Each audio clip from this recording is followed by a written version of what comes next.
What's up guys, MGH here and welcome to another episode of my Arsenal career mode. This is episode 30. We're already at 30. Awesome. Right, so basically guys, this is the first time in a little while that I'm doing a post commentary, and the reason for that is because I wanted to do 5 games in this episode. I wanted to finish off October. We're getting ever closer to the January transfer window. You know, for me, career mode is all about transfer windows, so I'm excited to get there, and the best way for me to get there quicker by, you know, covering the lesser games, I want to call them, like, you know, games against Sunderland, and, you know, we've got a game against Wolves or something, you know, they're just not that important to me, and I don't feel like I should do a live commentary all the time on those games.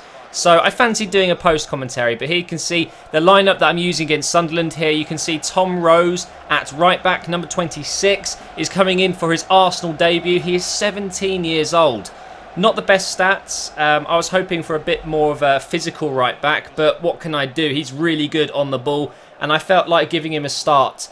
And I tell you what, it didn't start off too well. You can see, right, I've selected him here. He is very, very slow and clunky. He's got very low agility, balance, sprint speed, acceleration. They're all very low indeed. And actually, it's almost his fault that we concede in 8 minutes here. A really, really poor start. But like I said, he's really good on the ball, so I might actually play him as a midfielder. We'll see how that goes, but this game continued to get even worse. Giaccherini on the ball here, the Italian left-sided player. I don't know why he's on the right. Chips it in for Fletcher, and it's 2-0 to Sunderland. What is going on, man? We're 2-0 down in 20 minutes. This is absolutely ridiculous. We can't be losing 2-0 at home to any team, let alone Sunderland. You know, no disrespect, but come on.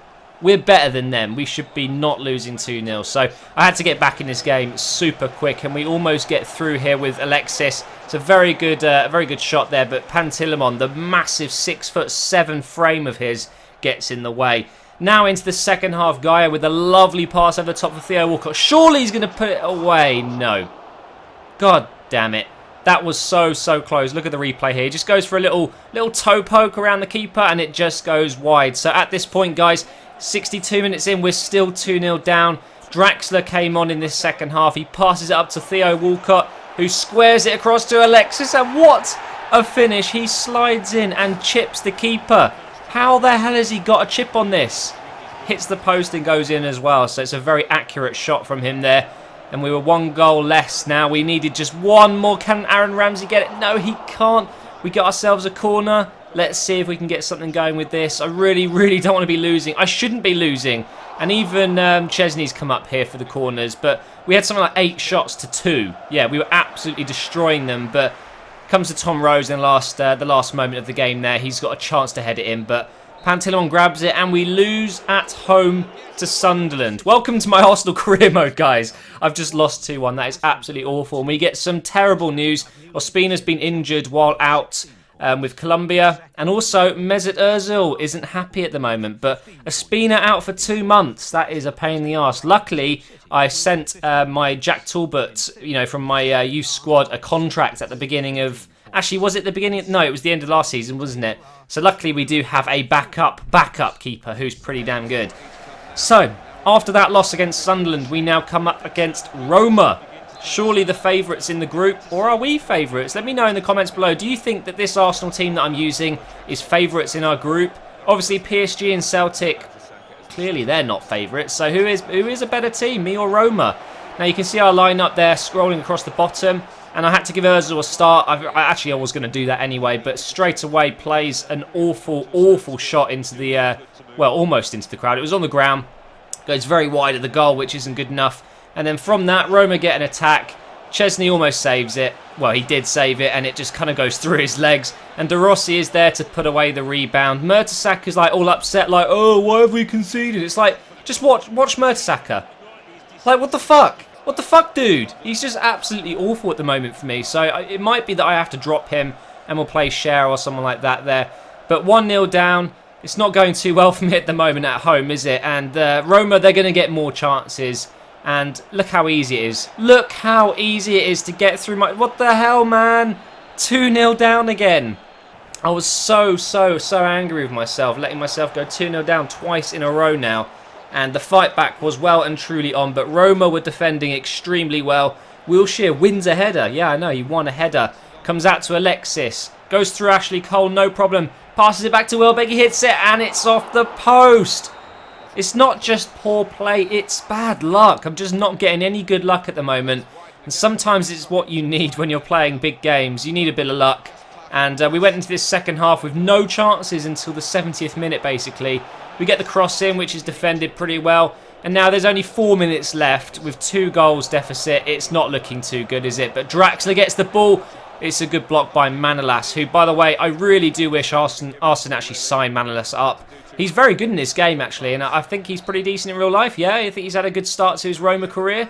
But either way, we lose the game 2-0. Now, at the end of this, per Mertesacker, there's been a report that he is unsettled, and he's just come up to me and said that he doesn't know where the reports are coming from, but it's true. He does feel a little bit unsettled, so we'll see what happens with Mertesacker. To be honest, losing Mertesacker isn't a main issue of mine. I'm not too worried about that because, well, he is 31 now, and he's been awful. He really has. So that's why I brought in Cher, of course, because eventually, Mertesacker was going to be, well, too bad, for this Arsenal team. But anyway, a game against Sunderland. We've lost 2 in a row. Not Sunderland, Southampton, sorry. We've lost 2 in a row. It was time to make amends. And we start this game off fantastically. It's a lovely cross from Khedira, who has been really, really good. A great addition to this squad.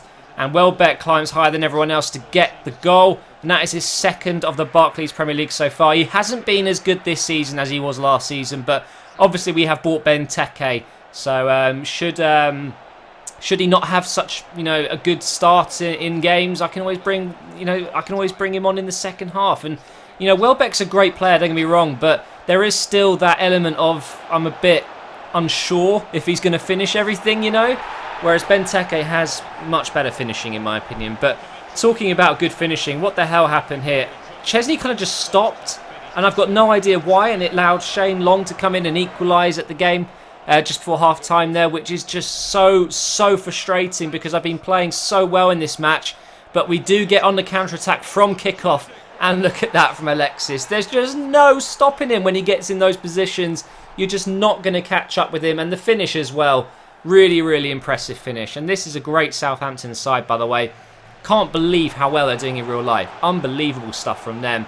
And what a tackle by Rabiot. But the referee has decided today that he's going to be a huge arsehole. What the hell is that? I slid in perfectly. And of course, Tadic, who I think is one of the better players this season, has just slotted it into the top left corner. Really depressing when the referee gives away penalties like that. But Walcott picks out an amazing pass to Welbeck, and he will finish it this time. I'm not saying I'm nervous every time I get the ball with Welbeck, but his finishing isn't as good as I'd like it to be compared to other strikers. Benteke has, mid-80s finishing, whereas Welbeck, it's like 77. It's a little bit, it's a little bit odd sometimes. But here's the game against Wolves, guys. After that win against Southampton, which was a really good win, we're going to go ahead and use my second team and sim the game because it is the Capital One Cup. And, of course, I sim this competition. Now, let's see if we can beat Wolves away from home. We should be able to. I mean, look at my team. It's still incredibly strong. It's 1-1 after about 11 minutes there. Gaia gets on the score sheet. And then it's 2-2 at 50 minutes. Cher with a penalty to equalise there. Into extra time. And Ramsey scores in the 105th minute. And we do actually win the game 3-2. So we're through to, I think, is the quarter-finals. But now we're up against Cardiff City, who so far in the league have been doing very well. They've just been promoted from the Championship, and they've had some really good results so far. But I was playing a bit of a weaker team. We had Diaby playing this time. We had Campbell in as well, and Jenkinson was actually playing in midfield. You're going to think that's weird, but I really fancy trying Jenkinson out as a CDM. But never mind that. What a brilliant bit of play from Rosicky, who is retiring at the end of his contract. I'm sad to say. He's been an absolutely fantastic player, but what a goal from him. And the reason I'm playing Jenkinson in midfield is because I've got so many right backs and centre backs now. I felt like I couldn't really get him anywhere else. And you know what? Jenkinson is perfect for CDM. He's got good height. He's nice and quick. He's strong. He's got good work rates. Why not try him out? But man of the match so far, Rosicky, wins us a penalty. And obviously we've got a very good penalty kick take. Oh, shit. We've missed the penalty. Oh, well, it doesn't matter. We're still 1-0 up at this point. And now into the last few moments of the game here. Welbeck's on the run. Good bit of defending there from Cardiff. They kick it out, and I'm going to win that header with Jenkinson. He really was playing well there. Welbeck holds it up, puts Oxlade-Chamberlain through, and it's a simple finish into the bottom right corner. It actually wasn't as far on into the game as I thought. It was only 73 minutes in, so we had a bit of time left to make it 3. Welbeck passes it back inside, but the referee blows the whistle, and it's another win. So very inconsistent episode there. 2 losses in a row and then a couple of wins, which, well, I'm happy with those wins, of course. But here is the yearly Jack Wilshere complaining about his role at the club. Really disappointing, seeing as I play him in almost every game. So we'll see what happens with him and Mertesacker in the next few weeks. But at the end of this episode, guys, we are top of the table by 1 point. Chelsea, Liverpool, Stoke and Newcastle filling in the rest of the top 5. It's really looking good at the top for us at the moment, but where are all the other teams? Hopefully that will all fix itself soon. But if you've enjoyed the episode, please do leave a like rating, guys, and I will see you in another episode soon.